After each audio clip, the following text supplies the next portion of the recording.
Buenas noches. Cuando yo nací, los españoles bebían agua de botijo y vino de bota o de porrón y llevaban boina. Ahora, 62 años después, apagan su sed con refrescos embotellados y atiborrados de productos químicos o, a veces, de dioxinas y otros venenos por el estilo y se emborrachan con whisky o con calimocho. ¿Es solo esto del agua y del vino, del whisky y de las colas, uno de los muchísimos ejemplos de transculturación inútil que cabría aportar? Inútil y a menudo contraproducente, porque la mayor parte de los usos y costumbres importados, digámoslo ya, desde Yanquilandia, no son mejores que las costumbres y los usos desterrados, o mejor dicho, enterrados por la, para mí, no lo escondo, odiosa avalancha del American Way of Life. Antes, hasta hace relativamente poco tiempo, alrededor de 20 años, el viajero se topaba con distintas formas de vivir, de beber, de comer, de sentir, de vestir, de bailar, de cantar, de pensar. Hoy el viajero, vaya donde vaya, con poquísimas excepciones, se encuentra siempre en el mismo país, los Estados Unidos.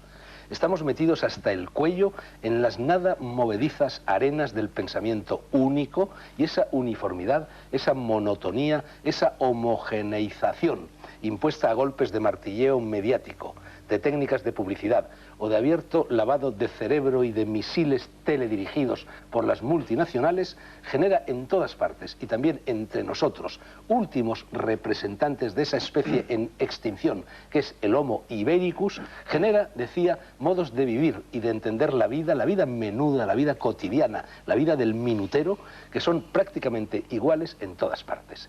Y eso significa, entre otras cosas, que estamos tirando por la borda todo el bagaje de sabiduría vital acumulado al hilo de varios milenios por quienes nos precedieron en el uso de la cabeza, de la conciencia y del planeta. Nunca en la historia de este se había producido ni por asomo una maniobra de transculturación tan salvaje y, por desgracia, tan eficaz como el trasplante urbi et orbi de eso que ya ha salido a relucir y que en inglés se llama American Way of Life, lo que se dice un bombardeo al napalm. A esta terrorífica invasión de la barbarie, perdónenme que la llame así, ya he dicho que no voy a esconder mi postura, yo estoy en guerra incruenta por mi parte, con los Estados Unidos. Vamos a dedicar el debate que ahora empieza. Huelga aclarar que, como siempre y pese a lo dicho, haré todo lo posible para que ese debate sea plural, imparcial, sereno y equilibrado. Yo no demonizo a nadie, ni siquiera a quienes, como los norteamericanos, demonizan a todos los que no son como ellos. Para esta conversación he invitado a 5 personas. 4 de ellas están aquí y la quinta, un representante cultural de la Embajada de los Estados Unidos en España, ha preferido no intervenir en el debate y así cortésmente me lo ha hecho saber. En su derecho está. Pensaba, quizá, y si en efecto lo pensaba, se ha equivocado, que esto iba a ser una encerrona. No es ese mi estilo. Y paso ya a mencionar y presentar a quienes sí han venido, lo que les agradezco. A mi derecha, el escritor barcelonés Carlos Rojas. Su último libro, interesantísimo, es esta novela publicada por Plaza Janés, El bastardo del rey. No tienen nada que ver con el tema que nos ocupa. Carlos Rojas, sin embargo, lo conoce de cerca porque ha sido profesor de literatura española durante casi medio siglo en diferentes universidades de los Estados Unidos. Carlos, buenos días o buenas noches, mejor dicho. Fernando. ¿Qué tal te llevabas, cómo te las apañabas con los usos y costumbres del American Way of Life? Mi mujer es americana, mi hijo y mi hija son americanos, mi nuera es china, mi nieta es americana. Sin embargo, creo yo que el consabido American Way of Life no ha moldeado ni distorsionado a la familia. A las pruebas me remito.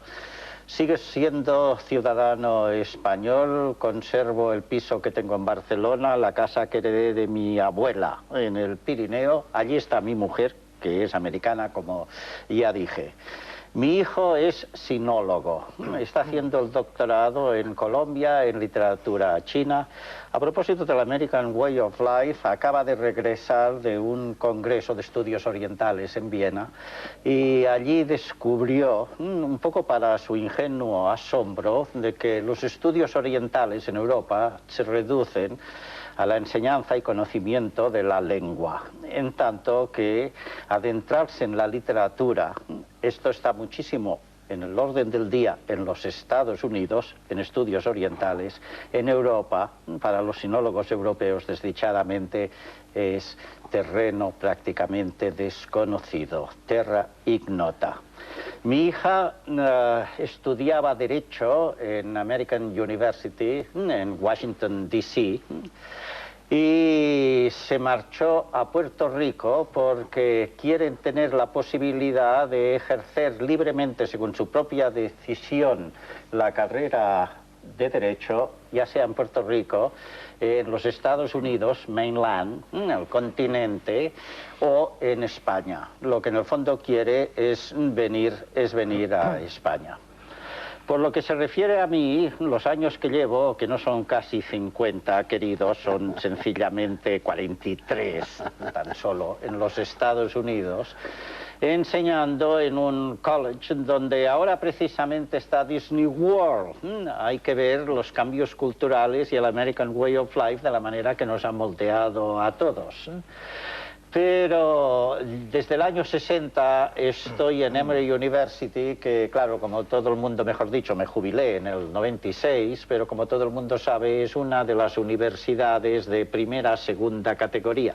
Es decir, después de las universidades del Ivy League, de universidades como Duke en el sur o Stanford, como tú sabes perfectamente, Alberto, y Luis también, todos lo sabemos, Stanford en California, pues ya vendría Emory, que posiblemente después de Harvard sea la más rica de las universidades americanas, gracias a la generosidad de la Coca-Cola, gracias a la generosidad de la Coca-Cola. Allí he estado enseñando lengua y literatura española desde el 57 al 97.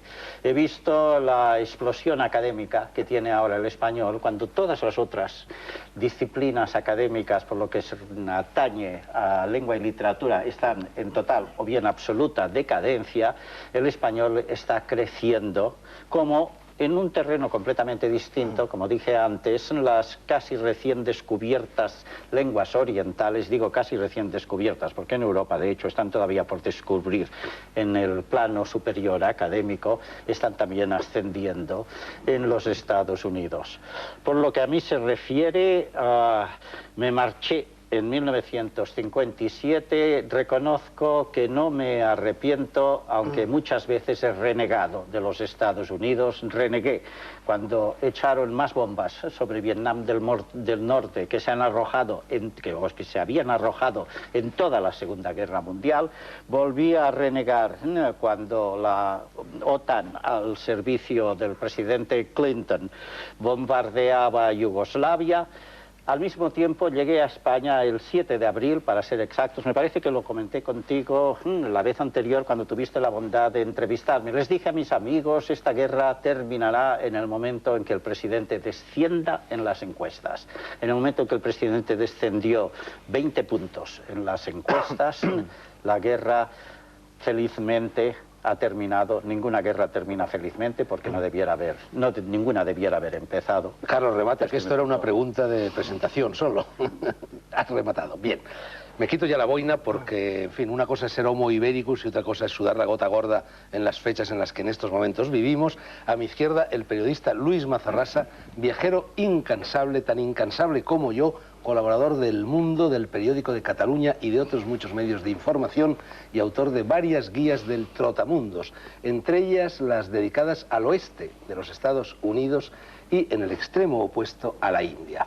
Luis, este programa abre una serie de programas no sucesivos, sino intermitentes, dedicados a una de las plagas del siglo XX, los integrismos. Porque para mí el American Way of Life es un integrismo, el peor de todos, o lo es al menos la tentativa bastante fructuosa, por desgracia, de imponerlo en todos los rincones del planeta. La India y el Islam son seguramente los dos últimos bastiones de resistencia colectiva, no individual, al American Way of Life, a la invasión del modus vivendi y de la forma mentis americana. ¿Cómo están las cosas allí? En la India, sobre todo. ¿Aguantan el tipo o empiezan a flojear y a dolerse en banderillas? Bueno, yo creo que el estilo de vida americano se trate de imponer en la India, pues es una tarea muy ardua, ¿no? Y yo no sé si es más mi deseo o o es la realidad que la India podrá resistir como ha resistido tantas invasiones y ha asimilado tantas invasiones a lo largo de su historia. Pero sí es verdad que en la India hay una reconversión económica en curso ya desde hace 6 o 7 años. Es verdad que ya las empresas, sobre todo las norteamericanas, son las que entran con más fuerza. Por ejemplo, tenemos este ejemplo de la Coca-Cola, que durante 20, 30 o 40 años ha estado ausente en la India. Y la Coca-Cola ya, pues, bueno, ya se ve por todas partes. Es un poco el símbolo del American Way of Life, ¿no? El producto más vendido de Estados Unidos. Entonces, yo creo que en la India precisamente tienen una tarea difícil, pero no sé si es un poco mi visión subjetiva y el deseo que yo tengo que resistan, ¿no? Porque sería una pena efectivamente ver en pocos años cómo las costumbres, los hábitos que se llevan a cabo allí, pues se van transformando en el horror estético que me produce a mí un hábito típicamente americano, ¿no? En Oriente, por ejemplo. Pero quizá la resistencia al American Way of Life en la India está sobre todo en el campo, no en las ciudades, y la India sobre todo es campo, ¿no? La India sobre todo es un país rural. Sí. Fundamentalmente, tienes razón, o sea, la última vez que he estado yo allí, en el interior, por ejemplo, de regiones como Karnataka, en el profundo centro-sur, para empezar hay muy poca gente que habla inglés ahora mismo. Y efectivamente las aldeas de la India yo pienso que no cambian, sí han cambiado mucho las ciudades. Bien, tercer contertulio, el sociólogo melillense Alberto Moncada, autor de este libro publicado por Temas de Hoy, La España americanizada, y documentado observador como Carlos Rojas del zoo estadounidense desde la atalaya de las universidades norteamericanas en las que ha trabajado y dictado cursos de muy varia lección. Alberto ha tenido, me parece, casa abierta en Miami y quizá la sigue teniendo. Sí, por ahora sí. Bueno, te lo pregunto porque en Miami, Miami, que no Miami... Ese es otro tema. Ese es otro tema. Puerto de asilo. ¿Tú sabes que muchos. En Barajas dicen Miami por los altavoces? Bueno, en Barajas y mucha gente aquí en la taberna de la esquina también pero en fin, Miami. yo estoy contra el tema de Barajas. Bueno, decía porque en Miami, puerto de asilo para muchos iberoamericanos, se cruzan de modo más paradigmático que en ninguna otra parte esas dos líneas de fuerza que son las costumbres más o menos ibéricas. Aquí tenemos algunas encima de la mesa, ibéricas y amerindias, y las costumbres del American Way of Life, ¿no? Descríbenos en 2 palabras lo que sucede en ese crisol, en ese cóctel explosivo.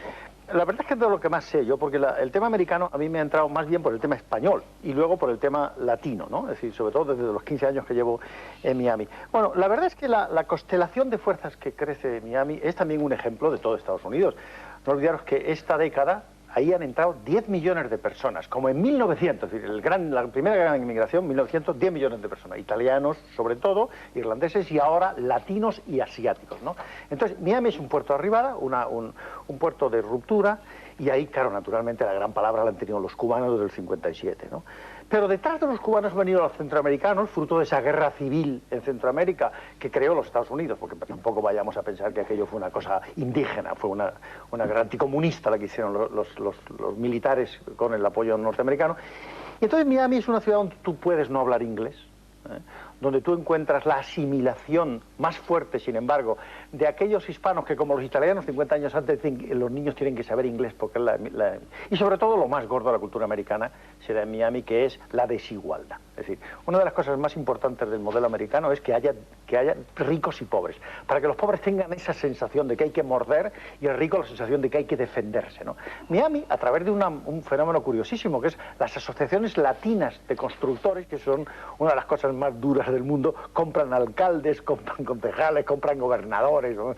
Bueno, eso es América, en estado puro. Por eso digo yo que se ha creado otra América desde el punto de vista latino, pero con el mismo perfil, el perfil desigual americano.